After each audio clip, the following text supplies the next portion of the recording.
मैं 14 साल की हुई तो मेरे वालिदैन मुझे मारकर बहुत दूर फेंक आए। वो मुझे कहते थे कि तुमने हमारी इज्जत खाक में मिला दी है।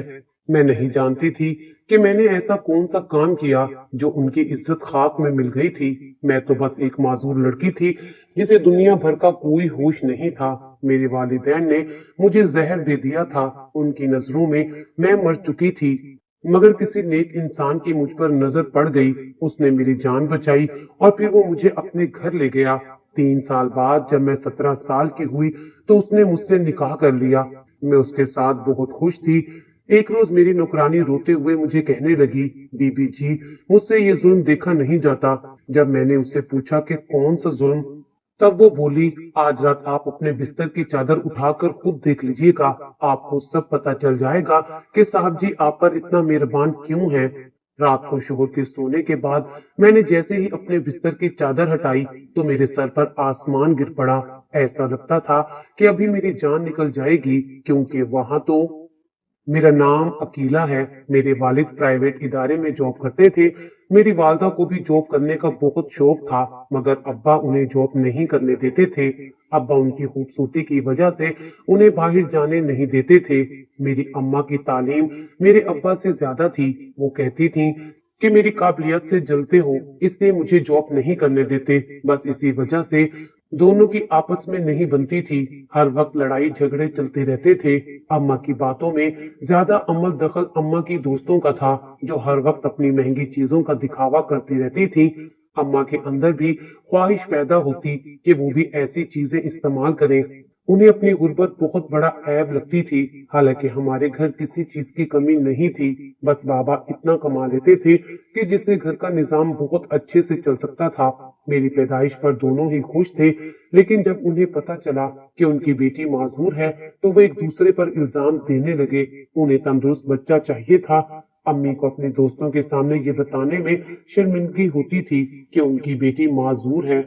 अब्बा तो वैसे भी मुझे बोझ समझते थे। मैं सारा दिन रोती रहती। दादी थी जो मेरा ख्याल रखती थी, मेरे पास बैठती थी। यूं ही मैं बड़ी होती गई। मुझे कहीं जाने की इजाजत नहीं होती थी। मैं अम्मा अब्बा की लड़ाई झगड़े देखती आई थी। अम्मा का बेपनाह हुस्न मुझे विरासत में मिला था। इतनी खूबसूरती का क्या फायदा जब कोई प्यार ही ना करे, आपको बोझ समझा जाए। अब्बा कहते थे, पता नहीं किस गुनाह की सजा में हमें ये माजूर लड़की मिली है। हालांकि मैं उनकी इकलौती औलाद थी। मेरे अब्बा अम्मा अब मजीद औलाद नहीं चाहते थे। बस मुझे देखकर कहते कि हाय इतनी खूबसूरत बच्ची है, काश ये अपनी टांगों पर चल सकती। अब कौन इससे शादी करेगा। मेरा दिल चाहता था कि मेरे वालिदैन मुझे प्यार करें, मगर वो तो मेरी तरफ देखकर भी राजी ना थे। वो तो आपस में तलाक चाहते थे। लेकिन सबसे बड़ी वजह मैं थी। वो मुझे किसी यतीम खाने में जमा करवाना चाहते थे, लेकिन दादी ने ऐसा नहीं होने दिया था। फिर अचानक दादी की तबीयत खराब रहने लगी तो कोई मुझे पूछता तक नहीं था। उनका इलाज भी जैसे तैसे चल रहा था। और फिर एक माह बाद दादी हमेशा हमेशा के लिए अल्लाह ताला के पास चली गई थी। मैं बहुत रोई थी कि अल्लाह ताला भी मुझे अपने पास बुला ले। दादी को फौत हुए चंद दिन गुजरे थे कि अम्मा अब्बा की लड़ाइयां मजीद बढ़ गई थीं। अम्मा अपना सारा गुस्सा मुझे मार कर निकालती थीं। उन्होंने कभी मुझे डॉक्टर को नहीं दिखाया था, क्या पता मैं ठीक हो जाती। अब तो अम्मा अब्बा की गैर मौजूदगी में किसी आदमी से भी मिलने लगी थी। अम्मा ने मुझे सख्ती से मना किया कि ये बात मैं किसी को भी नहीं बताऊंगी। फिर एक रोज मेरे अम्मा अब्बा में किसी बात पर बहुत बहस हुई। उसके बाद अम्मा मेरे पास आई और मुझे अपने हाथों से खाना खिलाने लगी। मैं हैरान हुई कि अम्मा को क्या हुआ है जो वो मुझे अपने हाथों से खाना खिला रही हैं, मगर मैं नहीं जानती थी कि इस खाने में जहर मिला हुआ है। खाना खाने के बाद जब मैं बेहोश हो गई और मेरे वालिदैन को लगा कि मैं मर चुकी हूँ, तब वो मुझे उठाकर एक बहुत दूर जगह पर ले आए थे। उस वक्त मेरी उम्र 14 साल होगी। मैंने सुना हुआ था कि माँ बाप को अपनी औलाद से बहुत प्यार होता है। वो खुद को मुश्किलों में डालते हैं, लेकिन अपनी औलाद को गर्म हवा भी नहीं लगने देते। लेकिन मुझे जहर देते वक्त मेरे वालिदैन के हाथ पांव तक नहीं कांपे थे। उनके अंदर से शायद इंसानियत खत्म हो गई थी। वो अपना सफर अलग करना चाहते थे तो मुझे बता देते। मैं कौन सा रुकावट बनी थी, मुझे मारने की क्या जरूरत थी। वो तो शायद समझ गए थे कि उन्होंने मुझे मार दिया था। कहते हैं ना कि मारने वाले से बचाने वाला बड़ा होता है। मैं सच में मर गई होती, मगर ऐन मौके पर किसी मेहरबान शख्स ने मेरी जान बचा ली। मैं अस्पताल के बेड पर थी। मैं बहुत हैरान हुई थी। आज के दौर में कौन ऐसा करता है, जबकि मेरे तो अम्मा अब्बा ने भी मुझे गंद में फेंक दिया था। मेरे लिए वो साहिबान था। उसने मुझसे पूछा कि तुम कौन हो और किसने तुम्हें जहर दिया है। मैंने कहा कि मेरे अम्मा अब्बा मेरी माजूरी की वजह से मुझसे नफरत करते थे, मुझसे छुटकारा चाहते थे, तभी उन्होंने मुझे जहर दे दिया। वो आदमी बहुत खूबसूरत था। वो मुझे अपने घर ले आया। उसका घर बहुत खूबसूरत था। वो मुझे अमीर घर का लगता था। मैंने उससे पूछा कि आपके घर में कोई नहीं रहता, तो उसने कहा कि मेरा भी इस दुनिया में कोई नहीं है। उसने कहा कि आप यहाँ रह सकती हैं।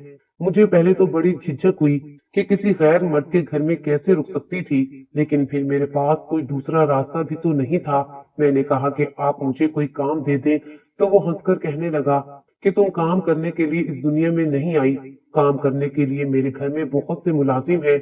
फिर वो मेरा भी बहुत ख्याल रखने लगा। वक्त यूं ही गुजरता गया। जब मैं 17 साल की हुई तो मैं दिल ही दिल में उसे पसंद करने लगी, लेकिन कभी कहा नहीं था। फिर एक रोज अचानक उसने मुझसे खुद निकाह का बोल दिया। मैं बहुत हैरान थी। उस जैसा इंसान भला क्यों मुझसे शादी करेगा, मगर ये सब हकीकत थी। फिर उसने मुझे बहुत सी शॉपिंग करवाई, मुझे हर चीज देकर दी। एक दिन उसने मुझसे शादी कर ली। मैं अब उसके साथ बहुत खुश थी। अब मैं उसके घर की मालिक थी। मुझे इस दुनिया में सहारा मिल गया था। मेरे अल्लाह ने मुझ माजूर को भी इतना अच्छा हम सफर दिया था। उसका नाम रिजवान था। रोजाना काम से वापसी पर वो मेरे लिए ताजा गुलाब का फूल लाजमी लाते थे। मुझे घर का कोई काम नहीं करने देते थे। मैं रोज उनके लिए सजती संवरती थी। उसने बताया उसका बहुत बड़ा बिजनेस है और वो बहुत अमीर है। मैं बहुत मुतासिर हुई। मुझे अपने साथ ले जाते हुए उन्हें कभी भी शर्म महसूस नहीं हुई थी। मैं हर पार्टी में उनके साथ जाती। उनके फ्रेंड सब हैरान थे कि इतने खूबसूरत इंसान ने एक मासूर लड़की से शादी कर ली। मैं खूबसूरत थी, मगर कहते हैं ना कि खुशियों की मुद्दत कम होती है, किसी न किसी की नजर लग ही जाती है। मैं अल्लाह ताला से दुआ करती थी कि मेरी खुशियों को किसी की नजर ना लगे। मैं और रिजवान एक दूसरे के लिए काफी थे। एक रोज मुलाजमा खाना देने आई तो बोली, बीबी जी, मुझसे ये जुल्म देखा नहीं जाता। मैं बोली, कौन सा जुल्म? तब वो बोली, बीबी जी, आप रात को साहब के सोने के बाद अपने बिस्तर के नीचे जरूर देखना। मैंने पूछा तो बोली, बीबी जी, मैं कुछ नहीं बता सकती। साहब से मेरी शामत आ जाएगी, लेकिन आप देखिएगा प्लीज, साहब को कुछ मत बताइएगा, वरना वो मुझे काम से निकाल देंगे। मैं हैरान रह गई कि मेरे शोहर की काबिल एतबार मुलाजमा थी। मुझे कहीं जाना होता तो वो ही मेरी व्हील चेयर पकड़ती थी। मुझे बड़ा तजस्सुस हुआ। उस रात में अपने शोहर के सोने का इंतजार करने लगी कि आखिर ऐसा क्या है बेड के नीचे। मेरे वहमो गुमान में भी नहीं था कि बेड के नीचे क्या होगा। शोहर के सोने के बाद जो ही बेड के नीचे देखा तो मेरे पैरों तले से जमीन निकल गई, क्योंकि वहां हाथ से बनी 4-4 गुड़िया पड़ी थी। उन सबकी टांगे टूटी हुई थी और उन पर सुइयां लगी हुई थी। वो सब देखने में भी मेरी जैसी लगती थी। मैं बहुत डर गई थी। मेरा जिस्म कांप रहा था। मेरी सोचें उलझी हुई थी। मैंने अपने शोहर से पूछना चाहा, फिर उस नौकरानी का डरा सहमा रूप नजर आया। उसने तो मुझसे वादा लिया था कि मैं किसी को कुछ नहीं बताऊंगी। वो कहती थी कि बीबी, मैं आपकी खैर ख्वाह हूँ, लेकिन आपने साहब को बताया तो वो आपके साथ भी बुरा करेंगे, मुझे भी नौकरी से निकाल देंगे। मैं अपने छोटे छोटे बच्चों को कहाँ से खिलाऊंगी। मैंने अगली सुबह अपनी उसी नौकरानी से पूछा कि बेड के नीचे 4 पुतले थे जो सुबह के वक्त वहां से गायब हो गए थे। तुम बताओ ऐसा क्या है, क्यों मुझसे छुपा रही हो? वो बोली, बीबी जी, आपको नहीं लगता कोई आप पर इतना मेहरबान है? उसकी कोई न कोई वजह तो होगी। आपसे पहले यहाँ और बहुत सी लड़कियां आई थीं, वो सब साहिब के हुस्न से मुतासिर थीं। साहब ने उनसे भी इसी तरह शादी की थी। फिर वो अपनी बात काट कर बोली, बीबी जी, आप बहुत मासूम हैं, आप साहब जी से बचकर रहें। मैं आपकी मदद करना चाहती हूँ। मुझे अपने कानों पर यकीन ना आया। मैंने कहा, पहले मुझे ये बताओ इस पुतले से क्या होगा? वो बोली, बीबी जी, पहली मैडम साहिबा के बेड के नीचे भी ऐसे ही साहब ने पुतले रखे थे। मैंने खुद देखा था।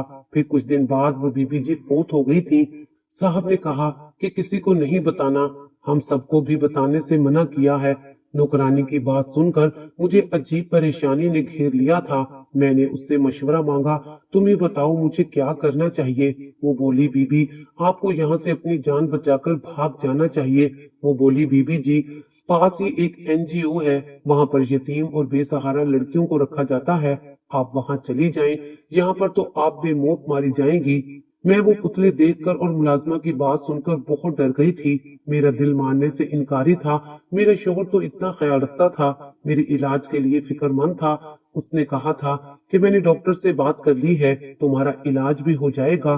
कोई मुझे इतना चाहता हो और फिर वो ये कैसे सब कर सकता है। मुझे समझ ना आया कि मैं किसका यकीन करूं और किसका ना करूं। नौकरानी एक मुलाजमा को लेकर आई, उसने भी वही कहानी सुनाई। अब तो मैं सच में डर गई थी और उसी दिन घर से भाग गई। मैं एनजीओ जा रही थी कि मेरी माँ ने मुझे देख लिया और गाड़ी रोककर मेरे पास आ गई। वो मुझे जिंदा देखकर रोने लगी। मैं माँ को देखकर डर गई थी कि कहीं घर जाकर फिर से वो मुझे जहर ना दे दे, मगर मैं भाग भी नहीं सकती थी। मेरी आंखों में खौफ देखकर वो बहुत शर्मिंदा हुई। वो मुझे कहने लगी, बेटी मुझे माफ कर दो, मैंने तुम्हारे साथ जो कुछ भी किया बहुत गलत किया था। मैं समझी तुम मर गई हो, मगर तुम तो जिंदा हो। वो मेरे करीब आने लगी, मुझे उन पर गुस्सा आया। मैंने कहा कि खबरदार, आपने मेरे करीब आने की कोशिश भी की तो मैं आपको कभी माफ नहीं करूंगी। वो मेरे पाँव में पड़ गई, बोली कि मुझे माफ कर दो। उस दिन तुम्हें मारना मेरा फैसला नहीं था, बल्कि ये फैसला तुम्हारे बाप का था। मैं बहुत मजबूर थी, मगर अब तुम मेरे साथ रहोगी। तुम्हारा बाप मुझसे अलग हो गया है। मैंने कहा कि मैं कैसे यकीन कर लूं कि आप घर जाकर मुझे मारेंगी नहीं, मेरे साथ बुरा बर्ताव नहीं करेंगी। वो रोने लगी और कहने लगी, मेरी बच्ची मेरा यकीन करो, मेरी तड़पती हुई ममता को सुकून आ जाएगा। मुझे एक मौका दो। मेरा दिल भी भर आया। मैंने उनके गले लगकर खूब आंसू बहाए। वो मुझे अपने घर ले आई। मैंने पूछा, अब्बा और आपकी तलाक क्यों हुई? अम्मा बोली, तुम्हारे अब्बा मेरे साथ रहना नहीं चाहते थे, उन्होंने धमकी दी थी अगर मैंने तुम्हें मारने में उनका साथ ना दिया तो वो हम दोनों को ही मार देंगे, इसलिए मैंने उस डर से उनका साथ दिया था। मुझे इस कदर कमजोर नहीं होना चाहिए था। फिर एक दिन तुम्हारा बाप दूसरी शादी करके घर आ गया। तुम्हारे मामू ने कोई तामुन नहीं किया, सबने यही कहा कि मर्द दूसरी शादी कर सकता है, तुम उसके साथ रह लो। अम्मा कहती थी कि मैं उस इंसान के साथ नहीं रहना चाहती थी। मैं सारी सारी रात रोती रहती थी। मैं एक ऐसी माँ हूँ जिसने अपनी बेटी को ही जहर दे दिया था। जमीर की अदालत में एक पल के लिए सुकून नहीं था। तुम्हारे अब्बा के साथ मैं रहना नहीं चाहती थी। मैं पहले दौलत की लालच में थी। मुझे तुम्हारे अब्बा का एक दोस्त पसंद था, लेकिन फिर मैं समझ गई कि कोई मर्द भरोसे के काबिल नहीं होता। मेरी तलाक के बाद वो भी मुझसे शादी करने के लिए राजी नहीं था। मैंने नौकरी की तलाश शुरू कर दी, फिर मुझे नौकरी मिल भी गई। जब मैंने नौकरी करना शुरू कर दी तब मुझे एहसास हो गया कि मैंने क्या किया है। सारी उम्र तुम्हारी कदर नहीं की, तुम मेरी औलाद थी। मैंने तुम्हारे साथ बहुत बुरा किया। कितने जोड़े औलाद की नेमत को तरसते हैं और अल्लाह से दुआएं करते हैं, मन्नतें मांगते हैं, मुझे माफ कर दो। मैं उनको मजीद शर्मिंदा नहीं देख सकती थी, इसलिए माफ कर दिया। वो खुश हो गई। अम्मा बोली, अब मैं तुम्हें कहीं जाने नहीं दूंगी। इतने अरसे तुम कहाँ रही थी? मैंने कहा, जब आप लोग मुझे मारकर कचड़े में फेंक गए थे तब मुझे एक शख्स अपने घर ले गया था, मेरा इलाज करवाया और फिर उसने मुझसे शादी कर ली। लेकिन मुझे पता चला कि वो अच्छा इंसान नहीं है। मुझे वहाँ काम करने वालियों ने बताया कि उसने पहले भी बहुत सी शादियां की हुई है। वो उनकी हम शक्ल गुड़िया बेड के नीचे रखता है और फिर चंद दिन बाद ही उनकी बीवी मर जाती थी। तभी मैं वहाँ से भाग आई। अम्मा रोते हुए बोली, ये सब मेरी वजह से हुआ है, मैं अच्छी माँ नहीं हूँ, तभी तुम्हें इतनी मुश्किलें देखनी पड़ी। तुम अपनी माँ को माफ कर दो। मैंने कहा, अम्मा इसमें आपका कोई कसूर नहीं है। अम्मा बोली, इसमें मेरा ही कसूर है, तुम्हें इस कदर नफरत से पाला। मैं दिन रात तुम्हें भूखा रखती थी, तुम्हें मारती थी, तुम डर जाया करती थी, लेकिन मैं तरस नहीं खाती थी। मगर अब तुम्हें कोई शिकायत का मौका नहीं दूंगी, एक अच्छी माँ बनकर दिखाऊंगी। मैं उनके घर रहने लगी थी। वो मुझसे बातें करने की बहुत कोशिश करती थी। अम्मा अब भी वैसे ही खूबसूरत थी, कहीं से भी एक शादीशुदा बेटी की मां नहीं लगती थी। कोई भी धोखा खा जाता। उनकी उम्र और चाल चलन से वो मेरी बहन लगती थी। अब भी उन पर कई मर्द मरते थे। अम्मा ने बताया कि वो जहाँ जॉब करती हैं, ये घर उन्हें उसी कंपनी की तरफ से मिला है। ऑफिस की तरफ से गाड़ी भी मिली थी। वो किसी बड़े ओहदे पर जॉब करती हैं। मुझे कहा कि मैं जल्द तुम्हें तुम्हारे शोहर से तलाक दिलवा दूंगी। तुम्हें घबराने की जरूरत नहीं है, अब तुम अकेली नहीं हो, तुम्हारी माँ तुम्हारे साथ है। मैं खुश हो गई कि मैं अकेली नहीं हूँ। मुझे कहीं न कहीं शोहर को छोड़ने का दुख जरूर था। मैं उस शख्स की शख्सियत से अब तक नावाकिफ थी। अम्मा वापस आकर मुझसे खूब सारी बातें करती, मुझे बताती कि मैंने अपने सब दोस्तों को छोड़ दिया है। सब मुझे नीचा दिखाती थी। उन्होंने मेरे अंदर जहर भर दिया था। मैंने कहा कि इंसान गलतियों से ही सीखता है, और वो चुप हो गई। मुझे यहाँ रहते महीना हो गया था। एक दिन रात को प्यास की वजह से उठी, किचन में आने लगी, लेकिन मुझे अम्मा के कमरे से आवाजें आ रही थी। मुझे तजस्सुस हुआ कि सुनूं तो वो क्या बातें कर रही हैं। रात के इस पहर अम्मा के कमरे में कौन हो सकता है? अम्मा ने तो कहा था कि उन्होंने सबसे ताल्लुक तोड़ दिया है। फिर ठहर कर सुनने लगी, किसी मर्द की आवाज आ रही थी। अम्मा को वो शख्स कह रहा था, तुम जल्द ही अपनी बेटी को तलाक दिलवाओ, वरना तुम्हें मैं नौकरी से निकाल दूंगा। वो अम्मा का बॉस था, लेकिन रात के इस पहर वो भी अम्मा के कमरे में। मुझे ये सब ठीक ना लगा। फिर वो कहने लगा, तुम जो मुझसे शादी करने के ख्वाब देख रही हो, तुम्हारे ख्वाब तभी पूरे होंगे जब तुम मेरा काम करोगी। अगर मैंने तुमसे अपना घर और गाड़ी खींच ली तो तुम सड़क पर आ जाओगी। तुम अभी तक अपनी बेटी को तलाक नहीं दिलवा सकी। मैंने इतना कुछ किया, तुम्हारी बेटी की नौकरानी को पैसे दिए, उसको घर से निकाला, तुम्हारी बेटी के दिल में बदगुमानी पैदा की, झूठे पुतले बनाकर रखे। ये अपाहिज लड़की मेरे बेटे की जिंदगी में नहीं होनी चाहिए। मैं हैरान थी, ये मेरी ही बात हो रही थी। यकीनन ये आदमी मेरे शोहर का बाप था। मेरी अम्मी बोली, जैसे तुम बोलोगे वैसा ही होगा। अब तुम्हें शिकायत का मौका नहीं मिलेगा। मैंने बेटी के दिल में जगह बना ली है। वो बहुत भोली भाली है। मैं उससे साइन करवा लूंगी। अब मुझे सारी बात समझ आ गई थी। मुझे अपनी कम अक्ली पर गुस्सा आया कि मैंने इतनी मोहब्बत करने वाले शोहर पर एतबार नहीं किया। मैं कितने आसानी से उनके जाल में आ गई थी। जो माँ बेटी को जहर दे सकती है, वो अचानक इतनी अच्छी कैसे हो गई? ये सोची समझी चाल थी। वो नौकरानियां भी मिली हुई थी। मैं उनकी बातों में आ गई। उन्होंने ही वो 4 गुड़िया मेरी हम शक्ल रखी होंगी, और लड़कियों की कहानी भी मन घड़त थी। मुझे एकदम घुटन का एहसास हो गया। मैं यहाँ से निकलना चाहती थी। अगले दिन अम्मा ऑफिस गईं, तो उनकी मुलाजमा मुझ पर नजर रखने के लिए आ गई। मैंने उससे कहा, मेरी मदद करो, मैं तुम्हें मुंह मांगी रकम दूंगी, मुझे मेरे शोहर के घर ले चलो। मेरी माँ बहुत जालिम है। मेरी माँ बिल्कुल भी नहीं बदली थी। उसने बस मेरे सामने अच्छा बनने का निकाब चढ़ाया हुआ था। मैंने कहा कि वो मुझे तलाक दिलवाना चाहती हैं, मेरा घर तबाह करना चाहती हैं। काम होने के बाद उस अमीर बंदे से शादी करके वो मुझे छोड़कर चली जाएगी। तुम मेरी मदद करो। उसे भी शायद मुझ पर रहम आ गया। उसे पैसों की जरूरत थी, तभी वो मान गई। मैं गाड़ी करवाकर सीधा शोहर के पास आ गई। वो खूबसूरत शख्स मेरी याद में आधा हो गया था। मुझे देखकर हैरान हुआ और बोला कि तुम किधर चली गई थी बगैर बताए? मैंने तुम्हें किधर किधर नहीं ढूंढा। ऐसी कौन सी गलती हो गई थी जो तुम मुझे छोड़कर चली गई? मैंने कहा, मुझे माफ कर दो। तुम्हारी खास नौकरानी ने मुझे कहा था, तुम लड़कियों को इस्तेमाल करते हो और फिर उनको मार देते हो। उसने मेरे हमशक्ल पुतले भी मुझे दिखाए थे। जब मैंने उस मुलाजमा को ढूंढा तो वो पूरे घर में नहीं थी। मेरे शोहर तो उन सब से लाइल्म थे। जब मैं घर छोड़कर गई तो उस नौकरानी ने ही मेरे शोहर को बताया कि मैं अपने अम्मा अब्बा के पास चली गई हूँ। उसने मेरे शोहर से कहा था कि मैं वापस नहीं आऊंगी। मैंने कहा कि मैं डर गई थी, मुझे माफ कर दो। मैंने तुम्हारा एतबार नहीं किया। गलत इंसान पर एतबार करके हमेशा इंसान नुकसान ही उठाता है। जिस लड़की के माँ बाप ने उसे इस्तेमाल करके अपने मतलब के लिए फेंक दिया हो, वो लड़की ऐसी ही बन जाती है। मैंने कहा, मेरी माँ और तुम्हारे बाप ने हमें अलग करने का इरादा किया था। वो दोनों मिले हुए हैं। तुम्हारा बाप मुझ जैसी माजूर लड़की को अपनी बहू तस्लीम नहीं करना चाहता। उन्हें तुम्हारे हम कदम चलने वाली लड़की चाहिए, जिसमें कोई नुक्स ना हो। وہ میری ماں سے اسی شرط پر شادی کرنا چاہتا ہے کہ پہلے وہ میری طلاق کروائے گی۔ میرا شوہر ساری حقیقت جان کر حیران رہ گیا۔ وہ بولا میرا باپ اچھا آدمی نہیں ہے، اس لیے ان سے الگ رہتا ہوں میں۔ انہیں عیاشی کی عادت ہے، ہر خوبصورت لڑکی کو وہ شادی کے خواب دکھاتے ہیں، اپنے پیسوں سے اس لڑکی کو عیاشی کرواتے ہیں اور جب اپنا مقصد پورا ہو جائے تو چھوڑ دیتے ہیں۔ اس کا مطلب وہ اماں کو بھی صرف اپنے مقصد کے لیے استعمال کر رہے ہیں، ان سے شادی نہیں کریں گے۔ میرے شوہر نے کہا میں تمہیں کبھی بھی نہیں چھوڑوں گا۔ میں نے اس نوکرانی کو کام سے نکال دیا تھا۔ میرے شوہر نے پھر سے میرا ہاتھ تھام لیا تھا۔ وہ مجھ سے بہت محبت کرتے تھے۔ ایسے لوگ جو دولت کے لالچ میں آ کر آپ کا گھر تباہ کر دیں، ان پر کبھی اعتبار نہیں کرنا چاہیے۔ میری ماں کو بھی سب اصلیت کا پتہ چل گیا تھا۔ وہ بھی میرے شوہر کے گھر آئیں۔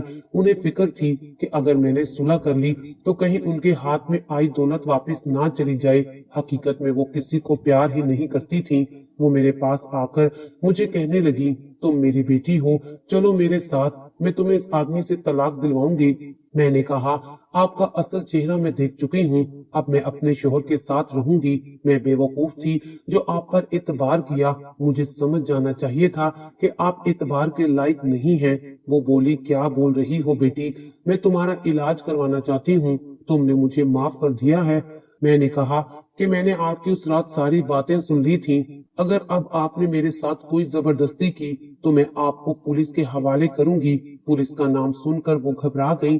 میں نے کہا کہ آپ اس قابل نہیں ہیں کہ آپ کو معاف کیا جائے۔ میں نے انہیں جان سے مار دینے کے جرم میں اندر کروا دیا تھا کہ انہوں نے مجھے زہر دے کر مارنے کی کوشش کی ہے۔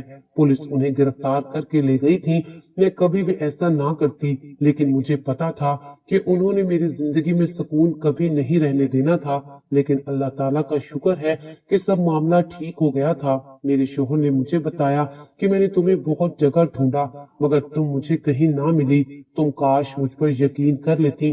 تمہاری ماں اور میرا باپ دونوں ہی غلیظ انسان ہیں، اس لیے میں ان رشتوں سے نکل آیا ہوں۔ اس دنیا میں واحد تم ہو جو میری ہو۔ مجھے شرمندگی ہوئی، میرا شوہر مجھ سے اتنا پیار کرتا تھا، پھر بھی میں نے اس کا اعتبار نہ کیا۔ میرے معافی مانگنے پر انہوں نے مجھے معاف کر دیا۔ اب ہم ہنسی خوشی رہ رہے ہیں۔ میں اپنے علاج کے لیے اپنے شوہر کے ساتھ باہر کے ملک آ گئی تھی۔ ڈاکٹر نے آپریشن کا بتایا تھا کہ اس کے بعد یہ چل پھر سکتی ہے۔ میرے شوہر میرا اتنا خیال رکھتے تھے کہ میں اللہ تعالیٰ کا جتنا شکریہ ادا کرتی کم تھا۔ آپریشن کے بعد میں بالکل ٹھیک ہو گئی تھی، اپنے پاؤں پر چلنے لگی تھی۔ میں نے اللہ تعالیٰ کا لاکھ لاکھ شکر ادا کیا تھا کہ اس نے مجھے اتنا پیار کرنے والا شوہر عطا کیا تھا۔